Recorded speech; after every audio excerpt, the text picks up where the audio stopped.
ಶಾಂತಿ. ಮುರಳಿಯ ದಿನಾಂಕ 10/5/2026. ಪ್ರಾತಃ ಮುರಳಿ ಅವ್ಯಕ್ತ ಬಾಬ್ದಾದ ಮಧುಬನ.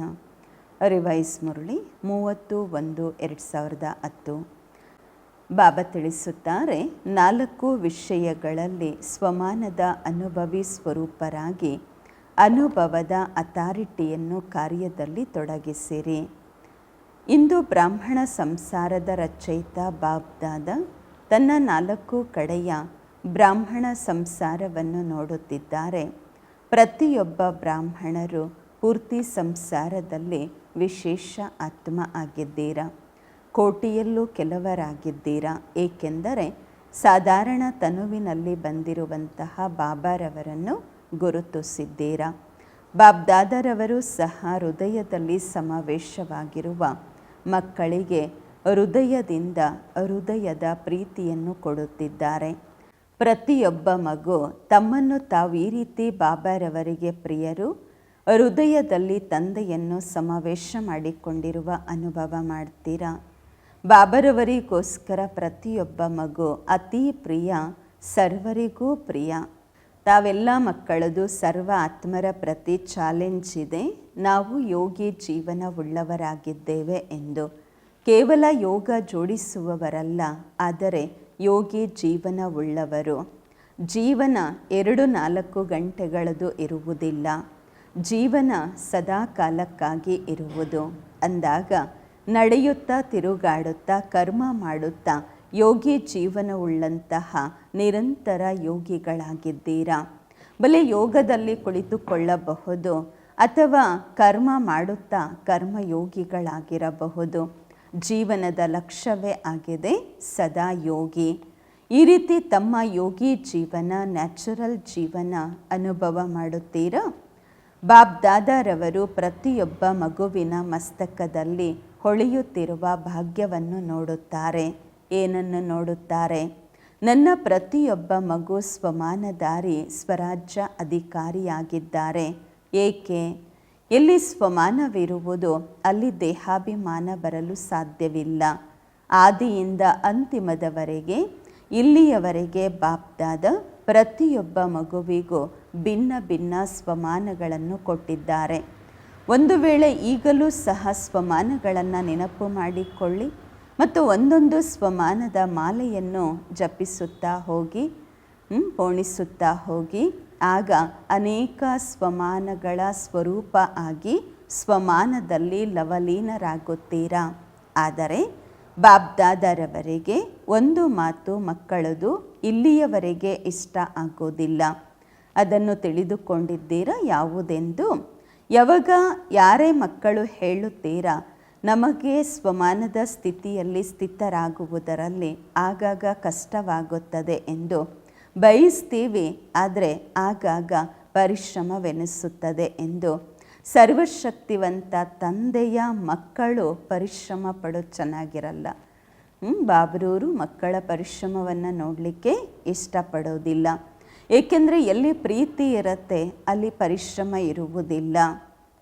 ಎಲ್ಲಿ ಪರಿಶ್ರಮ ಇರುತ್ತೆ ಅಲ್ಲಿ ಪ್ರೀತಿಯಲ್ಲಿ ಕಡಿಮೆ ಇರುತ್ತೆ. ಇಂದು ಅಮೃತ ವೇಳೆ ಬಾಬ್ದಾದ 4 ಕಡೆಯ ಬ್ರಾಹ್ಮಣರ ಬಳಿ ಬಲೆ ದೇಶವಿರಬಹುದು, ವಿದೇಶದಲ್ಲಿ ಬಾಬ್ರೂರು ಚಕ್ಕರ್ ಹಾಕಿದ್ರು. ಏನು ನೋಡಿದ್ರು?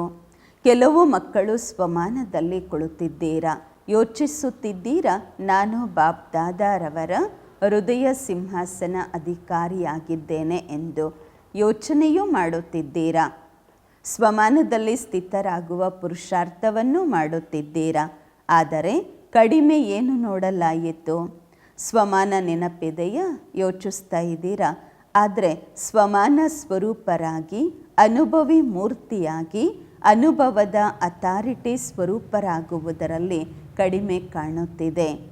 ಏಕೆಂದರೆ ಅಥಾರಿಟಿಯಂತೂ ಬಹಳ ಇದೆ, ಆದರೆ ಎಲ್ಲದಕ್ಕಿಂತ ದೊಡ್ಡ ಅಥಾರಿಟಿ ಅನುಭವದ ಅಥಾರಿಟಿಯಾಗಿದೆ.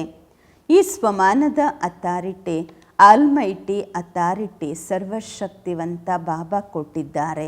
ಅಂದಾಗ ಪರಿಶ್ರಮ ಪಡುತ್ತಿದ್ದೀರಾ, ಆದರೆ ಅನುಭವ ಸ್ವರೂಪರಾಗಿಲ್ಲ. ಅಂದಾಗ ಬಾಬ್ದಾದರವರು ಇದನ್ನೇ ನೋಡುತ್ತಾ ಇದ್ದಾರೆ. ಕುಳಿತುಕೊಳ್ತೀರಾ, ಯೋಚಿಸ್ತೀರಾ. ಆದರೆ ಕೆಲವರಷ್ಟೇ ಅನುಭವ ಸ್ವರೂಪರಿದ್ದೀರಾ. ಅನುಭವದಲ್ಲಿ ಯಾವುದೇ ಪ್ರಕಾರದ ದೇಹಾಭಿಮಾನ ಕಿಂಚಿತ್ತು ತನ್ನ ಕಡೆ ಸೆಳೆಯಲು ಸಾಧ್ಯವಿಲ್ಲ. ಅಂದಾಗ ಅನುಭವ ಸ್ವರೂಪರಾಗಿರಿ. ಕರ್ಮ ಮಾಡುತ್ತಿದ್ದರೂ ಕರ್ಮಯೋಗಿಯ ಅನುಭವ ಸ್ವರೂಪರಾಗಿರಿ. ಕರ್ಮ ಮಾಡುತ್ತಿದ್ದರೂ ಸಹ ಕರ್ಮಯೋಗಿಯ ಅನುಭವ ಸ್ವರೂಪದಲ್ಲಿ ಮುಳುಗಿ ಹೋಗಿರಿ. ಈಗ ಇದರ ಅವಶ್ಯಕತೆ ಇದೆ. ಸ್ವರೂಪದಲ್ಲಿ ಸ್ಥಿತರಾಗಿರಿ. ಪ್ರತಿ ಮಾತಿನಲ್ಲಿ, ಪ್ರತಿ ವಿಷಯದಲ್ಲಿ ಅನುಭವಿ ಸ್ವರೂಪರಾಗಬೇಕು. ಜ್ಞಾನ, ಯೋಗ, ಧಾರಣೆ, ಸೇವೆ 4 ವಿಷಯಗಳಲ್ಲಿ ಅನುಭವ ಸ್ವರೂಪರಾಗಬೇಕು. ಅನುಭವಿಗಳನ್ನು ಮಾಯೆಯೂ ಸಹ ಅಲುಗಾಡಿಸಲಾಗುವುದಿಲ್ಲ. ಆದ್ದರಿಂದ ಬಾಬ್ದಾದ ಇಂದು ಎಲ್ಲ ಮಕ್ಕಳನ್ನು ಅನುಭವಿ ಸ್ವರೂಪದಲ್ಲಿ ನೋಡಲು ಬಯಸುತ್ತಾರೆ. ಕೇಳುವುದು ಮತ್ತು ಯೋಚಿಸುವುದರಲ್ಲಿ ಅಂತರವಿದೆ. ಆದರೆ ಅನುಭವಿ ಸ್ವರೂಪರಾಗಬೇಕು. ಏನು ಯೋಚಿಸ್ತೀರಾ, ಯಾವ ಸ್ವಮಾನದಲ್ಲಿ ಸ್ಥಿತರಾಗಲು ಬಯಸುತ್ತೀರಾ, ಆ ಅನುಭವ ಸ್ವರೂಪದಲ್ಲಿ ಸ್ಥಿತರಾಗಿರಿ. ಅನುಭವಿಗಳನ್ನು ಯಾರೂ ಅಲುಗಾಡಿಸಲು ಸಾಧ್ಯವಿಲ್ಲ. ಏಕೆಂದರೆ ಸ್ವಮಾನ ಮತ್ತು ದೇಹಾಭಿಮಾನ, ಎಲ್ಲಿ ಸ್ವಮಾನ ಸ್ವರೂಪರಾಗಿರುತ್ತೀರಾ, ಸ್ವಮಾನದ ಅನುಭವದಲ್ಲಿ ಸ್ಥಿತರಾಗಿರುತ್ತೀರಾ, ಅಲ್ಲಿ ದೇಹಭಾನ ಬರಲು ಸಾಧ್ಯವಿಲ್ಲ. ಹೇಗೆ ನೋಡಿ, ಅಂಧಕಾರವಿದೆ, ಆದರೆ ಪ್ರಕಾಶದ ಸ್ವಿಚ್ ಆನ್ ಮಾಡಿದರೆ ಅಂಧಕಾರ ಸ್ವತಃವಾಗಿ ಮಾಯವಾಗುವುದು. ಅಂಧಕಾರವನ್ನು ಅಳಿಸುವುದರಲ್ಲಿ, ಅಂಧಕಾರವನ್ನು ಓಡಿಸುವುದರಲ್ಲಿ ಪರಿಶ್ರಮ ಪಡಬೇಕಾಗಿರುವುದಿಲ್ಲ. ಹಾಗೆಯೇ ಯಾವಾಗ ಸ್ವಮಾನದ ಆಸನದಲ್ಲಿ ಅನುಭವದ ಸ್ವಿಚ್ ಆನ್ ಮಾಡ್ತೀರಾ, ಆಗ ಯಾವುದೇ ಪ್ರಕಾರದ ದೇಹಭಾನ, ಭಿನ್ನ ಭಿನ್ನ ಪ್ರಕಾರದ ದೇಹಭಾನವೂ ಇದೆ. ಭಿನ್ನ ಭಿನ್ನ ಪ್ರಕಾರದ ತಂದೆಯ ಸ್ವಮಾನಗಳನ್ನು ಕೊಟ್ಟಿದ್ದಾರೆ. ಯಾವಾಗ ಅನುಭವದ ಸ್ವಿಚ್ ಆನ್ ಮಾಡ್ತೀರಾ, ಆಗ ಸ್ವಮಾನದಲ್ಲಿ ಸ್ಥಿತರಾಗುತ್ತೀರಾ. ಸ್ವಮಾನವನ್ನು ತಿಳಿದುಕೊಂಡಿದ್ದೀರಾ, ಪುರುಷಾರ್ಥವನ್ನು ಮಾಡುತ್ತೀರಾ. ಆದರೆ ಅನುಭವದ ಪುರುಷಾರ್ಥ ಮಾಡಬೇಕು ಮತ್ತು ಅನುಭವಿ ಸ್ವರೂಪರಾಗಬೇಕು. ಅದರಲ್ಲಿ ಅಂತರ ಇದೆ. ಅನುಭವದ ಪುರುಷಾರ್ಥ ಮಾಡೋದು, ಅನುಭವಿ ಸ್ವರೂಪರಾಗುವುದರಲ್ಲಿ ಅಂತರವಿದೆ. ಆದ್ದರಿಂದ ಪರಿಶ್ರಮ ಪಡುತ್ತೀರಾ. ಬಾಬ್ದಾದರವರಿಗೆ ಈಗ ಸಮಯದ ಪ್ರಮಾಣ, ಬಾಬಾ ಸಮಾನ ಆಗುವ ಲಕ್ಷ್ಯ, ಸಂಪನ್ನ ಮಾಡುವ ಸಮಯ. ಈಗ ಪರಿಶ್ರಮ ಪಡೋದು ಇಷ್ಟ ಆಗ್ತಿಲ್ಲ. ಈಗ ಬಾಬಾ ಸಮಾನ ಆಗುವ ಸಮಯದಲ್ಲಿ ಪರಿಶ್ರಮ ಪಡೋದು ಬಾಬರವ್ರಿಗೆ ಇಷ್ಟ ಆಗೋದಿಲ್ಲ. ಪ್ರತಿಯೊಬ್ಬರೂ ತಮ್ಮನ್ನು ತಾವು ಪರೀಕ್ಷಿಸಿಕೊಳ್ಳಿ. ನಾನು ಕರ್ಮಯೋಗಿ ಜೀವನ ಉಳ್ಳವನಾಗಿದ್ದೇನೆಯೇ? ಜೀವನ ನ್ಯಾಚುರಲ್ ಮತ್ತು ಸದಾ ಕಾಲದ್ದಾಗಿರುತ್ತದೆ, ಆಗಾಗಿಂದು ಅಲ್ಲ. ಈ ರೀತಿ ಅನುಭವಿ ಸ್ವರೂಪರಾಗಿರಿ. ಏನು ಲಕ್ಷ್ಯ ಇದೆ, ಯೋಗಿ ಜೀವನದ ಲಕ್ಷ್ಯ, ಎಂತಹ ಲಕ್ಷ್ಯವಿದೆ, ಅನುಭವಿ ಮೂರ್ತಿ ಆಗುವ ಆ ಲಕ್ಷ್ಯ ಸಂಪನ್ನ ಇದೆಯಾ? ಸದಾ ಮಸ್ತಕದಿಂದ ಹೊಳೆಯುತ್ತಿರುವ ಲೈಟ್ ಸ್ವಯಂಗೂ ಅನುಭವ ಆಗತ್ತಾ? ಸ್ವಯಂ ಆ ಸ್ವರೂಪದಲ್ಲಿ ಸ್ಥಿತರಾಗಿ ಸ್ಮೃತಿ ಸ್ವರೂಪರಾಗಿರಿ. ಸ್ಮೃತಿ ಮಾಡುವವರಲ್ಲ, ಸ್ಮೃತಿ ಸ್ವರೂಪರಾಗಿರಿ. ಮತ್ತು ಸ್ಮೃತಿ ಸ್ವರೂಪರಿದ್ದೇವೆಯ ಇಲ್ಲವ, ಅದರ ಪ್ರಮಾಣ ಏನೆಂದರೆ, ಎಲ್ಲಿ ಸ್ಮೃತಿಯ ಅನುಭವಿ ಸ್ವರೂಪರಾಗಿರುತ್ತೀರಾ, ಅಲ್ಲಿ ತಮ್ಮಲ್ಲಿ ಸಮರ್ಥತೆ, ಪ್ರತಿ ಕಾರ್ಯ ಮಾಡುತ್ತಿದ್ದರೂ ಸಹ ಅನುಭವವಾಗುವುದು. ಕಾರ್ಯ ಭಿನ್ನ ಭಿನ್ನವಾಗಿರುತ್ತದೆ, ಆದರೆ ಅನುಭವ ಸ್ವರೂಪದ ಸ್ಥಿತಿ ಭಿನ್ನ ಭಿನ್ನ ಇರಬಾರದು. ಇಂದು ಬಾಪ್ದಾದ ನೋಡಿದ್ರು ಪರಿಶ್ರಮ ಯಾಕೆ ಪಡಬೇಕಾಗಿ ಬರ್ತಾ ಇದೆ? ಅನುಭವ ಸ್ವರೂಪರಾಗುವುದರಲ್ಲಿ ನಂಬರ್ ವಾರ್ ಪುರುಷಾರ್ಥದ ಅನುಸಾರ ನೋಡಿದರು. ಬಾಬ್ದಾದರವರ ಪ್ರತಿಯೊಬ್ಬ ಮಗುವಿನ ಜೊತೆ ಪ್ರೀತಿ ಇದೆ. ಬಾಬ್ರವ್ರಿಗೆ ಪ್ರತಿಯೊಬ್ಬ ಮಗುವಿನ ಜೊತೆ ಪ್ರೀತಿ ಇದೆ. ಮತ್ತು ಪ್ರೀತಿ ಇರುವಂತಹವರ ಪರಿಶ್ರಮ ನೋಡಲಿಕ್ಕೆ ಇಷ್ಟ ಆಗೋದಿಲ್ಲ. ಬಲೆ ಯಾವುದೇ ವಿಷಯದಲ್ಲಿ ಪರಿಶ್ರಮ ಪಡಬೇಕಾಗಿ ಬರಬಹುದು, ಆಗಾಗ ಎಂಬ ಶಬ್ದ ಉಪಯೋಗಿಸಬೇಕಾಗಿ ಬರಬಹುದು. ಇದರ ಕಾರಣವಾಗಿದೆ ಅನುಭವಿ ಸ್ವರೂಪರಾಗುವುದರ ಕಡಿಮೆ. ಪುರುಷಾರ್ಥಿಗಳಿದ್ದೀರಾ, ಆದರೆ ಸ್ವರೂಪ ಆಗಿಲ್ಲ. 1 ಸೆಕೆಂಡಿನಲ್ಲಿ 4 ವಿಷಯಗಳಲ್ಲಿ ತಮ್ಮ ಸ್ವಮಾನದ ಅನುಭವಿ ಸ್ವರೂಪದ ಅನುಭೂತಿ ಆಗಬೇಕು. ಏನು ದೇಹಾಭಿಮಾನ ಇದೆ ಅದು ಸಮೀಪ ಬರಲು ಬಿಡುವುದಿಲ್ಲ. ಹೀಗೆ ಪ್ರಕಾಶದ ಮುಂದೆ ಅಂಧಕಾರ ನಿಲ್ಲುವುದಿಲ್ಲ. ಅಂಧಕಾರವನ್ನು ತೆಗಿಬೇಕಾಗಿರುವ ಪರಿಶ್ರಮ ಪಡಬೇಕಾಗಿರೋದಿಲ್ಲ. ನ್ಯಾಚುರಲ್ ಆಗಿ ಎಲ್ಲಿ ಅಂಧಕಾರ ಇರುತ್ತೆ ಅಲ್ಲಿ ಪ್ರಕಾಶ ಕಡಿಮೆ ಇರುತ್ತೆ ಅಥವಾ ಇರೋದಿಲ್ಲ. ಎಲ್ಲದಕ್ಕಿಂತ ದೊಡ್ಡ ಅಥಾರಿಟಿ ಆಗಿದೆ ಅನುಭವ. ಅನುಭವವನ್ನು ಸಾವಿರಾರು ಜನ ಬದಲಾಯಿಸಲಿಕ್ಕೆ ಬಯಸಿದ್ರೂ ಕೂಡ ಬದಲಾಯಿಸ್ಲಿಕ್ಕಾಗೋದೇ ಇಲ್ಲ. ಅನುಭವಿಗಳು ಬದಲಾಗೋದಿಲ್ಲ. ಹೀಗೆ ತಾವೆಲ್ಲರೂ ಹೀಗೆ ಸಕ್ಕರೆಯ ಅನುಭವ ಮಾಡಿ ನೋಡಿ, ಅದು ಮಧುರವಾಗಿರುತ್ತಲ್ವ. ಒಂದು ವೇಳೆ ಸಾವಿರಾರು ಜನ ನಿಮಗೆ ಬದಲಾಯಿಸ್ಲಿಕ್ಕೆ ಬಯಸ್ತಾರೆ, ಅದು ಸಕ್ಕರೆಯ ಸಿಹಿ ಚೇಂಜ್ ಆಗ್ಲಿಕ್ಕಾಗತ್ತಾ? ಇದು ಸಕ್ಕರೆ ಹಿಂಗಿರಲ್ಲ, ಸಿಹಿ ಇರಲ್ಲ, ಕಹಿ ಇರುತ್ತೆ ಅಂದರೆ ಒಪ್ಪುತ್ತೀವ? ಒಪ್ಪೋದಿಲ್ಲ. ಏಕೆಂದರೆ ಅದು ಟೇಸ್ಟು ಗೊತ್ತಿದೆ. ಅಂದಾಗ ಏನೆಲ್ಲ ವಿಷಯಗಳಿವೆ, ಸಬ್ಜೆಕ್ಟ್ಸ್ ಇದೆ, ಬಲೆ ಜ್ಞಾನದ್ದು, ಯೋಗದ್ದು, ಧಾರಣೆ, ಸೇವೆ, ಯಾವುದರಲ್ಲೇ ಇರಲಿ 4ರಲ್ಲಿಯೂ ಕೂಡ 1ರಲ್ಲಿಯೂ ಸಹ ಪರಿಶ್ರಮವಾಯಿತೆಂದರೆ ಅವಶ್ಯವಾಗಿ ಅನುಭವದ ಕೊರತೆ ಇದೆ. ಸೇವೆಯ ಸಫಲತೆಯಲ್ಲಿ, ಧಾರಣೆಯಲ್ಲಿ, ಸ್ವಭಾವ ಸಂಸ್ಕಾರ ಪರಿವರ್ತನೆ ಮಾಡಿಕೊಳ್ಳುವುದರಲ್ಲಿ, ಯೋಗದಲ್ಲಿಯೂ ಸಹ ಅಚಲರಾಗಿರುವ ಯೋಗಿ ಜೀವನದ ಅನುಭೂತಿ ಮಾಡುವಂತಹದ್ದು. ಎಲ್ಲಿ ಪರಿಶ್ರಮ ಇದೆ ಅಥವಾ ಆಗಾಗ ಅಂತ ಹೇಳುತ್ತೀರಾ, ಆಗ ಇದರ ಅರ್ಥವಾಗಿದೆ ಆ ಸಬ್ಜೆಕ್ಟಲ್ಲಿ ತಾವು ಅನುಭವಿ ಮೂರ್ತಿಗಳು ಆಗಿಲ್ಲ. ನಿಮಗೆ ಅನುಭವ ಇತ್ತು ಅಂತ ಅಂದರೆ ಆ ಸಮಯದಲ್ಲಿ ಅನುಭವದ ಆಸನದಲ್ಲಿ ಸೆಟ್ ಆಗಿರ್ತೀರ.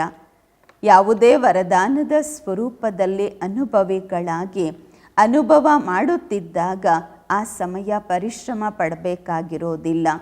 ನ್ಯಾಚುರಲ್ ಅನುಭೂತಿ ಆಗ್ತಾ ಇರತ್ತೆ. ಆದ್ದರಿಂದ ಈಗ ಸಮಯ ಪ್ರಮಾಣ ಎಲ್ಲ ಅಚಾನಕ್ಕಾಗಿ ಆಗುವುದು, ಆಕಸ್ಮಿಕವಾಗಿ ಆಗುವುದು, ಹೇಳಿ ಆಗುವುದಿಲ್ಲ.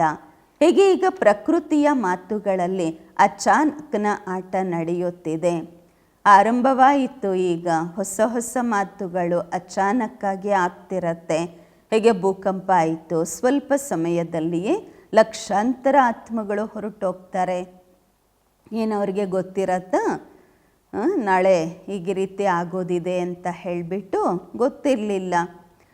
ನಾಳೆ ಏನಾಗುತ್ತೆ, ಭೂಕಂಪ ಆಗೋದಿದೆ ಅಂತ ಗೊತ್ತಾಗತ್ತಾ? ಆಗತ್ತಾ ಇಲ್ವಂತ ಗೊತ್ತಾಗೋದಿಲ್ಲ. ಹಾಗೆಯೇ ಕೆಲವು ಆಕ್ಸಿಡೆಂಟ್ಸು ಕೆಲವು ಸಲ ಆಗುತ್ತೆ. ಭಿನ್ನ ಸ್ಥಾನಗಳಲ್ಲಿ ಅಚಾನಕ್ಕಾಗಿ ಆಗುವಂತಹದ್ದು ಪ್ರಾರಂಭ ಆಗಿಬಿಟ್ಟಿದೆ. ಏನಾಗುತ್ತೆ, ಅಚಾನಕ್ಕಾಗಿ ಆಗ್ತಿದೆ. ಒಟ್ಟೊಟ್ಟಿಗೆ ಒಂದೇ ಸಮಯದಲ್ಲಿ ಅನೇಕರು ಟಿಕೆಟ್ ತಗೊಳ್ತಾ ಇದ್ದಾರೆ ಅಂದಾಗ ಇಂತಹ ಸಮಯದಲ್ಲಿ ತಾವು ಎವರಡಿ ಆಗಿದ್ದೀರಾ? ಈ ರೀತಿ ಅಂತೂ ಹೇಳಬಾರ್ದಲ್ವ. ಪುರುಷಾರ್ಥ ಮಾಡ್ತಾ ಇದ್ದೀವಿ ಅಂತ ಹೇಳಲ್ಲ ತಾನೆ. ಎವರಡಿ ಅಂದರೆ ಅರ್ಥ ಯಾವುದೇ ವರದಾನ ಅಥವಾ ಸ್ವಮಾನದ ಸಂಕಲ್ಪ ಮಾಡಿದ್ರಿ ಮತ್ತು ಸ್ವರೂಪ ಆದ್ರಿ. ಆದ್ದರಿಂದ ಬಾಪ್ ದಾದಾ ಇಂದು ಈ ಮಾತಿನ ಮೇಲೆ ವಿಶೇಷವಾಗಿ ಅಟೆನ್ಷನ್ ಕೊಡಿಸುತ್ತಿದ್ದಾರೆ. ಯಾವುದೇ ವರದಾನವನ್ನು ಫಲೀಭೂತ ಮಾಡಿ ವರದಾನ ಅಥವಾ ಸ್ವಮಾನದ ಸ್ವರೂಪದ ಅನುಭವಿಗಳಾಗಲು ಸಾಧ್ಯವಾ? ಆಗಬೇಕಾಗತ್ತೆ. ಪ್ರಯತ್ನ ಮಾಡ್ತಾ ಇದ್ದೀನಿ. ಒಂದು ವೇಳೆ ಪ್ರಯತ್ನನೂ ಸಹ ಮಾಡ್ತಾ ಇದ್ದೀರಾ ಅಂದರೆ ಈಗಲಿಂದಲೇ ಮಾಡಬೇಕು. ಏಕೆಂದರೆ ಬಹಳ ಸಮಯದ ಅಭ್ಯಾಸ ಅಂತಹ ಸಂದರ್ಭದಲ್ಲಿ ಸಹಯೋಗ ಕೊಡುತ್ತೆ. ಪುರುಷಾರ್ಥಿ ಅಲ್ಲ, ಅನುಭವಿಗಳಾಗಿರಿ. ಏಕೆಂದರೆ ಅನುಭವದ ಅಧಿಕಾರವನ್ನು ತಮ್ಮೆಲ್ಲರಿಗೂ ಸರ್ವಶಕ್ತಿವಂತ ಬಾಬಾ ಕೊಟ್ಟಿದ್ದಾರೆ. ಹೀಗೆ ದೇಹಾಭಿಮಾನದ ಅನುಭವಿಗಳಿದ್ದೀರಾ?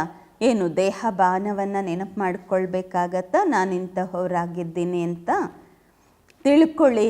ನಿಮ್ಮ ಹೆಸರು ದೇಹಕ್ಕೆ ಇಡಲಾಗಿದೆ. ದೇಹಾಭಿಮಾನ ಆಯಿತು ಅಲ್ವಾ, ನಾನಿಂಥವರು, ನಾನಂಥವರು. ಒಂದು ವೇಳೆ 1000 ಜನ ನಿಮಗೆ ಹೇಳಬಹುದು ನಿಮ್ಮ ಹೆಸರು ಇದಲ್ಲ ಅಂತ ಹೇಳಿ, ಅಥವಾ ನೀವಿವರಲ್ಲ ಅಂತ ಹೇಳಬಹುದು. ಹೆಸರು ಚೇಂಜ್ ಮಾಡಿ ಹೇಳಿದ್ರೆ ನೀವು ಒಪ್ಕೊಳ್ತೀರಾ? ಮರಿತೀರಾ ನಿಮ್ಮ ಹೆಸರನ್ನು? ಒಪ್ಕೊಳ್ತೀರಾ ನೀವು ಈ ಹೆಸರಲ್ಲ ಬೇರೆ ಹೆಸರು ಅಂತ ಅಂದರೆ? ಜನ್ಮ ತಗೊಳ್ತಾ ಇದ್ದಾಗ ಯಾವ ಹೆಸರು ಬಾಲ್ಯತನದಿಂದ ಇತ್ತು, ಆ ದೇಹಾಭಿಮಾನದ ಹೆಸರು ಎಷ್ಟು ಪಕ್ಕಾ ಆಗಿದೆ ಮತ್ತು ನ್ಯಾಚುರಲ್ ಆಗಿರುತ್ತೆ. ಬೇರೆ ಯಾರೇ ನಿಮಗೆ ಬೇರೆ ಹೆಸರಿಂದ ಕರೆದ್ರೆ ನೀವು ಒಪ್ಕೊಳ್ಳಲ್ಲ ಅಲ್ವಾ? ಮಾತಾಡ್ತೀರಾ? ನೀವು ಮಾತಾಡಲ್ಲ ಅಲ್ವಾ? ಅವರೇನು ಕರೆದ್ರೂ ಸಹ ನಿಮ್ಮ ಹೆಸರಿನಿಂದನೇ ಕರಿತಿರ್ತಾರೆ. ಆಗ ನೀವು ಕಿವಿ ಕೊಟ್ಟು ಕೇಳ್ತೀರಾ ಅಲ್ವಾ? ಅಟೆನ್ಷನ್ ಹೋಗುತ್ತೆ, ನನ್ನನ್ನು ಕರೀತಾ ಇದ್ದಾರೆ ಅಂತ ಹೇಳಿ. ಅಂದಾಗ ದೇಹಬಾನ ಅಷ್ಟು ಪಕ್ಕಾ ಆಗಿದೆ. ಹಾಗೆ ದೇಹಿ ಅಭಿಮಾನಿ, ಸ್ವಮಾನಧಾರಿ, ಸ್ವರಾಜ್ಯ ಅಧಿಕಾರಿ ಅಷ್ಟು ಪಕ್ಕಾ ಆಗಿದ್ದೀರಾ? ತಾವು ಹೇಳ್ತೀರಲ್ವಾ, ನಮ್ಮ ಜೀವನ ಪರಿವರ್ತನೆ ಆಗಬೇಕು ಅನ್ನೋದಾದರೆ ಪರಿವರ್ತನೆ ಏನು ಮಾಡ್ಕೊಂಡಿದ್ದೀರಾ? ನಿಮ್ಮ ಜೀವನ ಪರಿವರ್ತನೆ ಆಗಿದೆ ಅನ್ನೋದಾದರೆ ಏನು ಪರಿವರ್ತನೆ ಮಾಡ್ಕೊಂಡಿದ್ದೀರಾ? ದೇಹಬಾನದಿಂದ ಸ್ವಮಾನ, ಸ್ವರಾಜ್ಯಾಧಿಕಾರಿ ಆಗಿದ್ದೀರಾ ಅಂದಾಗ ಚೆಕ್ ಮಾಡ್ಕೊಳ್ಳಿ, ಜ್ಞಾನ ಸ್ವರೂಪ ಆಗಿದ್ದೇನಾ ಅಥವಾ ಜ್ಞಾನ ಕೇಳುವ ಹೇಳುವಂತಹವನಾಗಿದ್ದೇನಾ? ಜ್ಞಾನ ಅಂದರೆ ಅರ್ಥ ನಾಲೆಡ್ಜ್. ಜ್ಞಾನದ ಪ್ರಾಕ್ಟಿಕಲ್ ರೂಪ ಆಗಿದೆ. ಜ್ಞಾನಕ್ಕೆ ಹೇಳಲಾಗತ್ತೆ ನಾಲೆಡ್ಜ್ ಎಂದು. Knowledge is light. ಜ್ಞಾನ ಪ್ರಕಾಶ ಮತ್ತು ಶಕ್ತಿ ಅಂದಾಗ ಜ್ಞಾನ ಸ್ವರೂಪರಾಗುವುದು ಅಂದರೆ ಅರ್ಥ ಏನೇ ಕರ್ಮ ಮಾಡಿದರೂ ಲೈಟ್ ಮೈಟ್ ಉಳ್ಳಂತಹದ್ದಾಗಬೇಕು, ಯಥಾರ್ಥವಾಗಿರಬೇಕು. ಇದಕ್ಕೆ ಹೇಳಲಾಗುವುದು ಜ್ಞಾನ ಸ್ವರೂಪರಾಗುವುದು ಎಂದು. ಜ್ಞಾನ ತಿಳಿಸುವವರಲ್ಲ, ಜ್ಞಾನ ಸ್ವರೂಪರಾಗಬೇಕು. ಯೋಗ ಸ್ವರೂಪದ ಅರ್ಥವಾಗಿದೆ ಕರ್ಮೇಂದ್ರಿಯ ಜೀತರಾಗುವಂತಹದ್ದು. ಪ್ರತಿ ಕರ್ಮೇಂದ್ರಿಯದ ಮೇಲೆ ಸ್ವರಾಜ್ಯ ಅಧಿಕಾರಿಗಳು. ಇದಕ್ಕೆ ಹೇಳಲಾಗತ್ತೆ ಯೋಗ ಅಂದರೆ ಅರ್ಥ ಯುಕ್ತಿಯುಕ್ತ ಜೀವನ. ಹಾಗೆ ಒಂದು ವೇಳೆ ಜ್ಞಾನ ಯೋಗದ ಸ್ವರೂಪರಾಗಿದ್ದೀರಾ ಎಂದರೆ ಪ್ರತಿ ಗುಣದ ಧಾರಣೆ ಆಟೋಮೆಟಿಕಲಿ ಆಗುವುದು. ಇಲ್ಲಿ ಜ್ಞಾನ ಯೋಗ ಇರುತ್ತೆ, ಯೋಗಯುಕ್ತರಾಗಿರುತ್ತೀರಾ, ಅಲ್ಲಿ ಗುಣಗಳ ಧಾರಣೆ ಸ್ವತಃವಾಗಿ ಆಗುವುದು. ಸೇವೆ ಪ್ರತಿ ಸಮಯ ಆಟೋಮೆಟಿಕ್ಕಾಗಿ ಆಗುವುದು. ಸಮಯಾನುಸಾರವಾಗಿ ಬಲೆ ಮನಸ್ಸ ಸೇವೆ ಮಾಡಿ, ವಾಚಾ ಸೇವೆ ಮಾಡಿ, ಕರ್ಮಣ ಸೇವೆ ಮಾಡಿ, ಸ್ನೇಹ ಸಂಬಂಧದಲ್ಲೇ ಮಾಡಿ. ಸೇವೆ ಅಂತೂ ಪ್ರತಿ ಸಮಯ ಅಖಂಡವಾಗಿ ನಡೀತಾ ಇರಬೇಕು. ಯಾವಾಗ ಅನುಭವದ ಅಥಾರಿಟಿ ಜ್ಞಾನ ಸ್ವರೂಪರಾಗಿರ್ತೀವಿ ಆಗ ಒಂದಲ್ಲ ಒಂದು ರೂಪದ ಸೇವೆ ನಿರಂತರವಾಗಿ ನಡೆಯುತ್ತಿರುತ್ತದೆ. ಸಂಬಂಧ ಸಂಪರ್ಕದಲ್ಲಿಯೂ ಸಹ ಸೇವೆ ನಡೆಯುತ್ತದೆ. ಈಗ ತಿಳ್ಕೊಳ್ಳಿ, ಯಾರಾದರೂ ನಿಮ್ಮ ಅಣ್ಣಂದಿರೋ ಅಕ್ಕಂದಿರೋ ಬ್ರಾಹ್ಮಣ ಪರಿವಾರದಲ್ಲಿ ಸ್ವಲ್ಪ ಮಾಯೂಸಾಗಿರ್ತಾರೆ, ಅಂದರೆ ಬೇಜಾರಾಗಿರ್ತಾರೆ, ಮೂಡ್ ಆಫ್ ಆಗಿರ್ತಾರೆ, ಸ್ವಲ್ಪ ಪುರುಷಾರ್ಥದಲ್ಲಿ ಡಲ್ ಆಗಿರ್ತಾರೆ, ಯಾವುದೋ ಸಂಸ್ಕಾರಕ್ಕೆ ವಶ ಆಗಿರ್ತಾರೆ. ಅಂತಹ ಸಂಪರ್ಕದಲ್ಲಿರುವ ಆತ್ಮರಿಗೂ ಕೂಡ ನೀವು ಉಮಂಗ ಉತ್ಸಾಹ ಕೊಡಿಸಬೇಕು, ಸಹಯೋಗ ಕೊಡಬೇಕು, ಸ್ನೇಹ ಕೊಡಬೇಕು. ಇದು ಸಹ ಪುಣ್ಯ ನಿಮಗೆ ಜಮಾ ಆಗತ್ತೆ.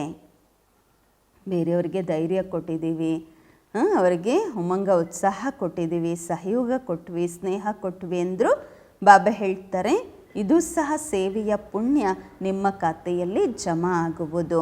ಬಿದ್ದಿರುವಂತಹವರನ್ನು ಮೇಲೆತ್ತುವಂತಹ ಪುಣ್ಯದ ಗಾಯನವಿದೆ ಅಂದಾಗ ಸಂಬಂಧ ಮತ್ತು ಸಂಪರ್ಕದಲ್ಲಿಯೂ ಸೇವೆ ಮಾಡಬೇಕು. ಇದು ಸತ್ಯ ಸೇವಾದಾರಿಯ ಕರ್ತವ್ಯವಾಗಿದೆ.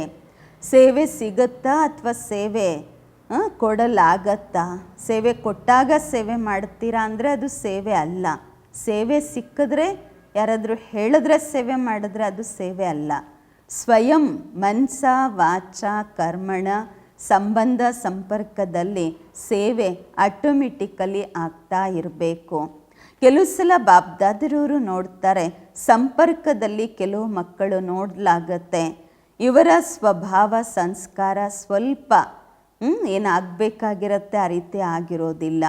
ಆದರೆ ಇದಂತೂ ಇವರಿರೋದೇ ಈ ರೀತಿ ಬಿಡಪ್ಪ, ಬದಲಾಗಲ್ಲ ಬಿಡಿ, ಇವ್ರ ಸೇವೆ ಮಾಡಬೇಕು, ಇವ್ರ ಸೇವೆ ಮಾಡೋದಂತೂ ಟೈಮ್ ವೇಸ್ಟು. ಇಂತಹ ಸಂಕಲ್ಪಗಳನ್ನು ಮಾಡಿದ್ರೆ ಏನದು ಸೇವೆ ಯಥಾರ್ಥನ?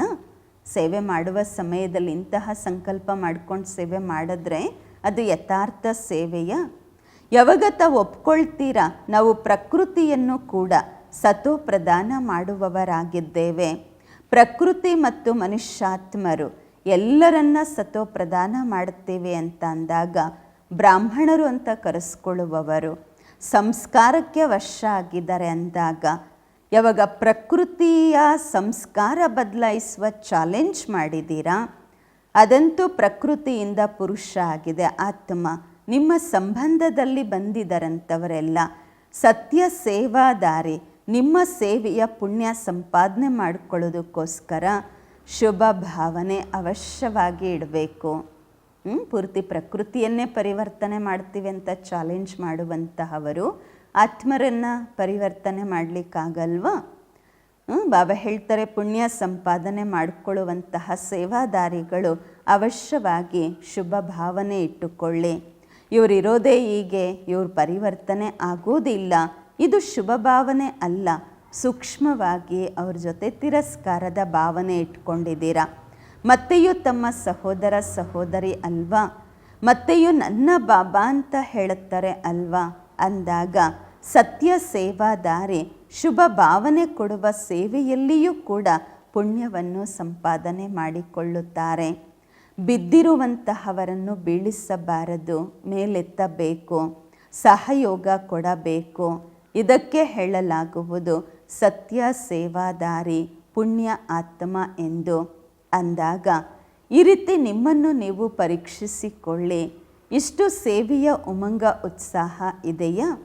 ಇದಕ್ಕೆ ಹೇಳಲಾಗುವುದು ಅನುಭವದ ಅಥಾರಿಟಿ ಇರುವವರೆಂದು ಅಂದಾಗ, ಈಗ ಬಾಪ್ದಾದ ಇದನ್ನೇ ಬಯಸುತ್ತಾರೆ, ಅನುಭವಿ ಮೂರ್ತಿ ಆಗಿರಿ. ಅನುಭವದ ಅಥಾರಿಟಿಯನ್ನು ಕಾರ್ಯದಲ್ಲಿ ತೊಡಗಿಸಿರಿ.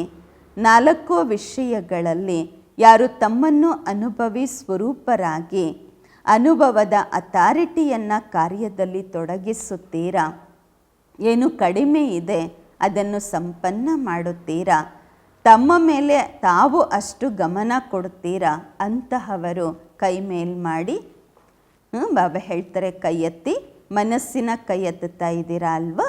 ಶರೀರದ ಕೈ ಅಲ್ಲ, ಮನಸ್ಸಿನ ಕೈ ಎತ್ತಿ. ಮನಸ್ಸಿನ ಕೈ ಎತ್ತಬೇಕು. ಏಕೆಂದರೆ ಬಾಪ್ದಾದ ಶಿವರಾತ್ರಿಯಲ್ಲಿ ರಿಸಲ್ಟ್ ತಗೊಳ್ತಾರೆ. ಮನಸ್ಸಿನಲ್ಲಿ ಯಾವುದೇ ಕಡಿಮೆಯ ಸಂಸ್ಕಾರ, ತಮ್ಮ ಶುಭ ಭಾವನೆಯನ್ನು ಕಡಿಮೆ ಮಾಡಬಾರದು. ಅವರ ಸಂಸ್ಕಾರವಂತೂ ಡೀಲ ಆಗಿರುತ್ತೆ, ಆದರೆ ಇಷ್ಟಂತೂ ಪವರ್ಫುಲ್ ಇರುತ್ತೆ, ನಿಮ್ಮ ಶುಭ ಭಾವನೆಯನ್ನು ಕಡಿಮೆ ಮಾಡಿಬಿಡತ್ತೆ. ಆದ್ದರಿಂದ ಹೀಗೆ ಬ್ರಹ್ಮ ಬಾಬಾ ಏನೂ ನೋಡಲಿಲ್ಲ, ಏನೂ ಮಾಡಲಿಲ್ಲ, ಜವಾಬ್ದಾರಿ ಇತ್ತು. ಮತ್ತೆಯೂ ಸಹ ಅಂತಿಮದಲ್ಲಿ ಶುಭ ಭಾವನೆ, ಶುಭ ಕಾಮನೆಯ 3 ಶಬ್ದಗಳನ್ನು ಎಲ್ಲರಿಗೂ ಕೊಟ್ಟರು ಶಿಕ್ಷಣದ ರೂಪದಲ್ಲಿ. ನೆನಪಿದೆ ಅಲ್ವಾ? 3 ಶಬ್ದ ನೆನಪಿದೆಯಲ್ವಾ? ಸ್ವಯಂ ನಿರಾಕಾರಿ, ನಿರಹಂಕಾರಿ, ನಿರ್ವಿಕಾರಿ. ಈ ಸ್ಥಿತಿಯಲ್ಲಿ ಅವ್ಯಕ್ತರಾದರು. ಬಾಬಾ ಹೇಳ್ತಾರೆ, ಯಾರಿಗೂ ಕರ್ಮ ಭೋಗದ ರೂಪದಲ್ಲಿ ಫೀಲಿಂಗ್ಸನ್ನು ತೋರಿಸಲಿಲ್ಲ ಬ್ರಹ್ಮ ಬಾಬಾ. ಯಾರಾದರೂ ತಿಳ್ಕೊಂಡಿದ್ರೆ ಕರ್ಮಭೋಗ ಸಮಾಪ್ತಿ ಆಗ್ತಾ ಇದೆ ಅಂತ, ಏನಾಗ್ಬಿಡ್ತು ಅಂತ ಬಾಬಾ ಹೇಳ್ತಾರೆ, ಅವ್ಯಕ್ತರಾದರು ಬಾಬರವರು. ಈ ರೀತಿ ಬ್ರಹ್ಮ ಬಾಬಾ ಸಮಾನ ಫರಿಷ್ಠಾ ಭವದ ವರದಾನ ಏನು ತಂದೆ ಮಾಡಿ ತೋರಿಸಿದ್ದಾರೆ, ಬ್ರಹ್ಮ ತಂದೆ. ಫಾಲೋ ಮಾಡಿ, ಬ್ರಹ್ಮ ಬಾಬರವರನ್ನು ಅನುಸರಿಸಿರಿ. ಹೀಗೆ ತಾವು ಹೇಳ್ತೀರಾ ನನ್ನ ಬಾಬಾ ಎಂದು, ಬಾಬಾ ಏನು ಹೇಳುತ್ತಾರೆ, ನನ್ನ ಮಕ್ಕಳು. ಇಂತಹ ಶುಭ ಭಾವನೆ ಪರಸ್ಪರದಲ್ಲಿ, ಪರಿವಾರದಲ್ಲಿ ಇರುವುದು ಅವಶ್ಯಕ. ಸ್ವಭಾವ ನೋಡಬೇಡಿ. ಬಾಬರವ್ರಿಗೆ ಗೊತ್ತಿದೆ ಭಾವ ಸ್ವಭಾವ ಏನು ಅಂತ. ಆದರೆ ಭಾವ ಸ್ವಭಾವ ಪ್ರೀತಿಯನ್ನು ಸಮಾಪ್ತಿ ಮಾಡಬಾರ್ದಲ್ವ? ಭಾವ ಸ್ವಭಾವಗಳ ಕಾರಣ ಪ್ರೀತಿ ಸಮಾಪ್ತಿ ಆಗಬಾರ್ದು, ಸಂಬಂಧಗಳು ಸಮಾಪ್ತಿ ಆಗಬಾರ್ದು, ಕಾರ್ಯವನ್ನು ಸಫಲ ಕಡಿಮೆ ಮಾಡಬಾರ್ದು, ಅಂದರೆ ಸಫಲತೆ ಕಡಿಮೆ ಆಗಬಾರ್ದು. ಇದು ರೈಟ್ ಅಲ್ಲ ಅಲ್ವಾ? ಒಂದು ವೇಳೆ ಕಡಿಮೆ ಆಯ್ತು, ಸಂಬಂಧಗಳು ಮುರಿದೋಯ್ತು, ಪ್ರೀತಿ ಇಲ್ಲ ಅಂತಂದರೆ ಅದು ಸರಿ ಅಲ್ಲ ಅಲ್ವಾ? ಇದು ಪರಿವಾರ ಅಲ್ವಾ? ಯಾವ ಪರಿವಾರ? ಪ್ರಭುವಿನ ಪರಿವಾರ, ಪರಮಾತ್ಮನ ಪರಿವಾರ. ಇದರಲ್ಲಿ ಯಾವುದೋ ಕಾರಣದಿಂದಾಗಿ ಪ್ರೀತಿ ಕಡಿಮೆ ಆಗಬಾರ್ದು. ಪ್ರೀತಿ ಅಂದರೆ ಅರ್ಥ ಶುಭ ಭಾವನೆ ಅವಶ್ಯವಾಗಿ ಇರಬೇಕು. ಹೇಗಾದರೂ ಇರಲಿ, ಪರಮಾತ್ಮನ ಪರಿವಾರ ಇದಾಗಿದೆ. ಯಾರು ಒಪ್ಕೊಂಡಿದ್ದಾರೆ ನಾನು ಪ್ರಭುವಿನ ಪರಿವಾರದವನೆಂದು. ಪರಿವಾರ ಅಂದರೆ ಅರ್ಥ ಪ್ರೀತಿ. ಒಂದು ವೇಳೆ ಪರಿವಾರದಲ್ಲಿ ಪ್ರೀತಿ ಇಲ್ಲ ಅಂದರೆ ಪರಿವಾರನೇ ಅಲ್ಲ. ಈ ಪರಮಾತ್ಮನ ಪರಿವಾರ ಒಂದೇ ಇದೆ, ಒಂದೇ ಸಮಯದಲ್ಲಿ ಆಗತ್ತೆ. ಇಷ್ಟು ದೊಡ್ಡ ಪರಿವಾರ ಪರಮಾತ್ಮನ ವಿನಃ ಬೇರೆ ಯಾರ್ದು ಇರಲಿಕ್ಕೆ ಸಾಧ್ಯ ಇಲ್ಲ. ಅಂದಾಗ ಪರೀಕ್ಷಿಸ್ಕೊಳ್ಬೇಕು, ಏಕೆಂದರೆ ಇದು ಸಹ ಪುರುಷಾರ್ಥದಲ್ಲಿ ವಿಘ್ನ ಮಾಡುತ್ತೆ. ಯಾವಾಗ ವಿಘ್ನ ಮುಕ್ತರಾಗುತ್ತೀರಾ ಆಗ ಅನುಭವಿಗಳಾಗಿ ಅನುಭವದ ಅಥಾರಿಟಿಯ ಮೂಲಕ ಎಲ್ಲರನ್ನೂ ಅನುಭವಿಗಳನ್ನಾಗಿ ಮಾಡುತ್ತೀರಾ. ಒಳ್ಳೆಯದು. 4 ಕಡೆಯ ಮಕ್ಕಳನ್ನು ಬಾಪ್ದಾದ ನೋಡಿ ನೋಡಿ ಖುಷಿ ಪಡುತ್ತಾ ಹಾಡನ್ನು ಹಾಡ್ತಿದ್ದಾರೆ, ವಾಹ ಮಕ್ಕಳೇ ವಾಹ್ ಎಂದು. ಪ್ರತಿ ಮಗುವಿನ ಹೃದಯದಲ್ಲಿ ತಂದೆ ಇದ್ದಾರೆ ಮತ್ತು ತಂದೆಯ ಹೃದಯದಲ್ಲಿ ಪ್ರತಿಯೊಬ್ಬ ಮಗು ಇದ್ದೀರಾ. ಇಲ್ಲಿ ಇಷ್ಟು ಪರಿವಾರ ಮಧುಬನ ನಿವಾಸಿಗಳನ್ನು ನೋಡಿ ಖುಷಿಯಾಗತ್ತೆ. ವಾಹ ಮಧುಬನ, ವಾಹ ಎಲ್ಲರ ನಿವಾಸ ಸ್ಥಾನ ಮಧುಬನವೇ ಆಗಿದೆ ಅಲ್ವಾ. ಒರಿಜಿನಲ್ ಅಡ್ರೆಸ್ ಮಧುಬನ ಆಗಿದೆ ಅಲ್ವಾ ಸಾಕಾರ ಪ್ರಪಂಚದಲ್ಲಿ. ಆದ್ದರಿಂದ ಮಧುಬನದಲ್ಲಿ ಓಡಿ ಬರ್ತೀರಾ. ಈಗ ಬಾಬ್ರವರ ಆಸೆ ಏನಿದೆ ಅದನ್ನು ಬೇಗ ಬೇಗ ಪೂರ್ಣ ಮಾಡಬೇಕು. 4 ವಿಷಯಗಳಲ್ಲಿ ಜ್ಞಾನ, ಯೋಗ, ಧಾರಣೆ, ಸೇವೆ. ಈ 4 ಸಬ್ಜೆಕ್ಟಲ್ಲಿ ಅನುಭವಿ ಸ್ವರೂಪರು ಆಗಲೇಬೇಕು. ಬಾಬ್ದಾದ ದೇಶ ವಿದೇಶದ 4 ಕಡೆಯ ಮಕ್ಕಳು ಎಲ್ಲೇ ಕುಳಿತು ನೋಡುತ್ತಿದ್ದೀರಾ. ಎಲ್ಲರೂ ಹೇಗೆ ನೋಡಿ ನೋಡಿ ಹರ್ಷಿತರಾಗುತ್ತಿದ್ದೀರಾ. ಈ ಸಾಧನಗಳು, ಈ ಸೈನ್ಸ್ ಈ ಸಮಯದಲ್ಲಿ ಬಹಳ ಪ್ರೋಗ್ರೆಸ್ಸಲ್ಲಿ ಹೋಗ್ತಾ ಇದೆ, ಮುಂದುವರಿಯುತ್ತಿದೆ. ಹೊಸ ಹೊಸ ಅನ್ವೇಷಣೆಗಳು ಪ್ರಪಂಚದಲ್ಲಿ ನಡೀತಾ ಇದೆ. ಆದರೆ ನಿಮ್ಮ ಲಾಭದ ಸಾಧನಗಳು ಒಳ್ಳೊಳ್ಳೆಯದು ತಯಾರಾಗ್ತಿದೆ. ದೂರ ಇದ್ರೂ ಕೂಡ ಜೊತೆಯಲ್ಲಿದ್ದೀರಾ. ಸೈನ್ಸ್ನವ್ರಿಗೂ ಸಹ ಶುಭಾಶಯಗಳು. ಈ ಸಾಧನಗಳನ್ನು ತಯಾರು ಮಾಡಿದ್ದಾರೆ ಅಲ್ವಾ. ಟಿ ವಿಯ ಮೂಲಕ ಬಾಬ್ರವರ ಲೈವ್ ಮಿಲನ ಮಾಡ್ತೀವಲ್ವ, ಲೈವ್ ಇರುತ್ತೆ ಅಲ್ವಾ. ಸೊ ಎಲ್ಲೇ ಮಧುಬನದಲ್ಲಿ ಮಿಲನ ನಡೀತಾ ಇದ್ರು ಇಲ್ಲಿ ಅಟ್ ಎ ಟೈಮ್ ನೋಡ್ತೀವಿ. ಸೊ ಬಾಬಾ ಹೇಳ್ತಾರೆ ಸೈನ್ಸ್ನ ಸಾಧನಗಳೇನು ತಯಾರು ಮಾಡ್ತಿದ್ದಾರೆ ಅವ್ರಿಗೂ ಕೂಡ ವಿಜ್ಞಾನಿಗಳಿಗೆ ಶುಭಾಶಯಗಳು. ಒಳ್ಳೆಯದು. ದೇಶ ವಿದೇಶದ ಎಲ್ಲ ಮಕ್ಕಳಿಗೆ ಬಹಳ ಬಹಳ ಹೃದಯದ ಪ್ರೀತಿ ಮತ್ತು ನೆನಪು ಸ್ವೀಕಾರವಾಗಲಿ. ಮತ್ತು ವಿಶೇಷವಾಗಿ ಅಂತಹ ವಿಶೇಷ ಮಕ್ಕಳಿಗೆ ನಮಸ್ತೆ. ನಾವು ಆತ್ಮಿಕ ಮಕ್ಕಳಿಂದ ಆತ್ಮಿಕ ಮಾತ್ಪಿತಾ ಬಾಪ್ ದಾದಾರವರಿಗೆ ನೆನಪು, ಪ್ರೀತಿ, ಬೆಳಗಿನ ವಂದನೆಗಳು ಹಾಗೂ ನಮಸ್ಕಾರಗಳು. ಧನ್ಯವಾದಗಳು ಬಾಬಾ. ವರದಾನ: ಜ್ಞಾನದ ಪ್ರಕಾಶದ ಮೂಲಕ ಪುರುಷಾರ್ಥದ ಮಾರ್ಗವನ್ನು ಸಹಜ ಮತ್ತು ಸ್ಪಷ್ಟ ಮಾಡಿಕೊಳ್ಳುವಂತಹ ಫರಿಷ್ಠಾ ಸ್ವರೂಪರಾಗಿರಿ. ಜ್ಞಾನದ ಲೈಟ್ ಮೂಲಕ ಪುರುಷಾರ್ಥದ ಮಾರ್ಗವನ್ನು ಸಹಜ ಮತ್ತು ಸ್ಪಷ್ಟ ಮಾಡುವಂತಹ ಫರಿಷ್ಠಾ ಸ್ವರೂಪರಾಗಿರಿ. ವರದಾನದ ವಿಶ್ಲೇಷಣೆ: ಫರಿಷ್ಠಾತನದ ಜೀವನದಲ್ಲಿ ಲೈಟ್ ಮತ್ತು ಮೈಟ್ ಎರಡೂ ಸ್ಪಷ್ಟವಾಗಿ ಕಾಣುತ್ತದೆ. ಅದರ ಲೈಟ್ ಮತ್ತು ಮೈಟ್ ರೂಪ ಆಗಲು ಮನನ ಮಾಡುವ ಮತ್ತು ಸಹನೆ ಮಾಡಿಕೊಳ್ಳುವ ಶಕ್ತಿ ಬೇಕು. ಮನಸ್ಸಿಗಾಗಿ ಮನನ ಶಕ್ತಿ ಮತ್ತು ವಾಚಾ ಕರ್ಮಕ್ಕಾಗಿ ಸಹನ ಶಕ್ತಿಯನ್ನು ಧಾರಣೆ ಮಾಡಿಕೊಳ್ಳಿ. ಮತ್ತು ಏನೇ ನೀವು ಶಬ್ದಗಳನ್ನು ಮಾತನಾಡಿದರೂ ಕರ್ಮ ಮಾಡಿದರೂ ಅದರ ಪ್ರಮಾಣವಾಗಿಯೇ ಇರುವುದು. ಒಂದು ವೇಳೆ ಈ ಎರಡೂ ಶಕ್ತಿಗಳು ಇತ್ತೆಂದರೆ ಪ್ರತಿಯೊಬ್ಬರಿಗಾಗಿ ಪುರುಷಾರ್ಥದ ಮಾರ್ಗ ಸಹಜ ಮತ್ತು ಸ್ಪಷ್ಟವಾಗುವುದು.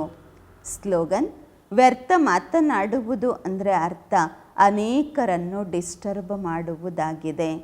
ವ್ಯರ್ಥ ಮಾತನಾಡುವುದು ಅಂದರೆ ಅರ್ಥ ಅನೇಕರಿಗೆ ಡಿಸ್ಟರ್ಬ್ ಮಾಡುವುದಾಗಿದೆ. ಅವ್ಯಕ್ತ ಇಶಾರೆ: ಸದಾ ಅಚಲ ಅಡೋಲ ಏಕರಸ ಸ್ಥಿತಿಯ ಅನುಭವ ಮಾಡಿ. ತಾವು ಮಕ್ಕಳು ಮಾಸ್ಟರ್ ಪ್ರಕೃತಿ ಪತಿ ಆಗಿದ್ದೀರಾ. ಈ ಪ್ರಕೃತಿಯ ಆಟವನ್ನು ನೋಡಿ ಹರ್ಷಿತರಾಗುತ್ತಾ ಇರಿ. ಬಲೆ ಪ್ರಕೃತಿ ಅಲ್ಚಲ್ ಮಾಡಬಹುದು, ಬಲೆ ಪ್ರಕೃತಿ ಸುಂದರವಾದ ಆಟವನ್ನೇ ತೋರಿಸಬಹುದು. ಎರಡರಲ್ಲೂ ಪ್ರಕೃತಿ ಪತಿ ಆತ್ಮರು ಸಾಕ್ಷಿಯಾಗಿ ಆಟ ನೋಡುತ್ತಾರೆ ಮತ್ತು ಆಟದಲ್ಲಿ ಮಜಾ ತಗೊಳ್ತಾರೆ, ಗಾಬರಿ ಆಗುವುದಿಲ್ಲ. ಆದ್ದರಿಂದ ಬಾಪ್ದಾದ ತಪಸ್ಸಿನ ಮೂಲಕ ಸಾಕ್ಷಿತನದ ಸ್ಥಿತಿಯ ಆಸನದಲ್ಲಿ ಅಚಲ ಅಡೋಲ ಸ್ಥಿರವಾಗಿರುವ ವಿಶೇಷ ಅಭ್ಯಾಸವನ್ನು ಮಾಡಿಸುತ್ತಿದ್ದಾರೆ. ಓಂ ಶಾಂತಿ.